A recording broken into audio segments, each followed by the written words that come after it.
আগামীকাল রাজধানী সহ দেশের সকল নগর মহানগরে জমায়েত কর্মসূচির ঘোষণা দিয়েছে আওয়ামী লীগ। আওয়ামী লীগের ছাত্র লীগই যথেষ্ট। আমি চাই আওয়ামী লীগ আসুক। শেখ হাসিনাই ভালো করেছে, আমি শেখ হাসিনারটাই দেখেছি উন্নয়ন বেশি করে। উনি ভালো ছিল, উনি আবার এই দেশে ঘুরে আসবে। তুমি এই যে সাদ্দাম নিয়ে এরে নিয়ে ওরে নিয়ে কথা কচ্ছাও, তা দেখা যে সময় তোমার সাথে মানুষের হবে তুমি কথা করতে পারবা না বন্ধু। আওয়ামী লীগ এরম একটা দল আপনি বুঝতে পারবেন না হঠাৎ করে কোন সময় এরা শহরে চলে আসবে। সমস্ত অন্যায় শেকড় ধরে টান দিয়েছি আমরা, শেকড় শুদ্ধ উপরে ফেলতে চাই। 16 ডিসেম্বর ঘিরে বিজয় দিবসে আওয়ামী লীগের সমাবেশে অংশগ্রহণ করেন জনপ্রিয় অভিনেতা রিয়াজ। সেখানে আওয়ামী লীগের পক্ষে দৃঢ় অবস্থান নিয়ে কথা বলায় তাকে প্রাণনাশের হুমকি দেওয়া হয়েছে। ফোন করে বলে এফডিসিতে গেলে মেরে ফেলবে, হাত পা ভেঙে দেবে, আমি রিয়াজকে তারা খুন করবে। এ প্রসঙ্গে রিয়াজ কড়া হুঁশিয়ারি দিয়ে বলেন, বাংলাদেশ কারো বাপের সম্পত্তি নয়, আওয়ামী লীগ যদি ভুল করে তবে তার বিচার হবে।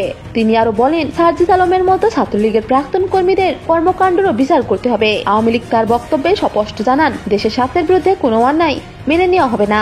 আওয়ামী লীগ সরকার আবার ক্ষমতা বসার জন্য 200 আসন পায় বিপুল ভোটে নির্বাচিত হইব।